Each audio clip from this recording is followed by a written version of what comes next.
বস্তার জিনিস মনে করেন ঢালার পর দেখলাম, আমি জীবনে ওগুলো দেখিনি। এত বড় বড় রাম দাও না কি বলে, এত বড় বড়, সে এত বড় বড়, আবার কুড়ালের মতো কেমন জানি অনেক সব ধরলে সবাই মনে করেন লিছে।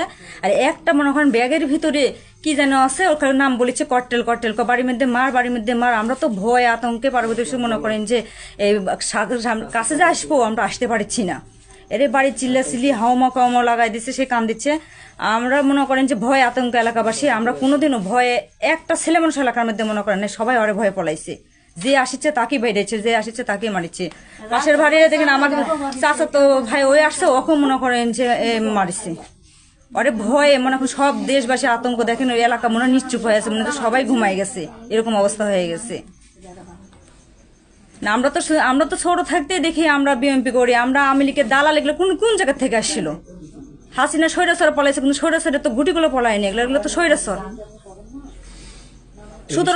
17 বছর আমরা মনে করেন শান্তি পাইনি, এখনো যদি শান্তি না পাই তাহলে কি করে হবে?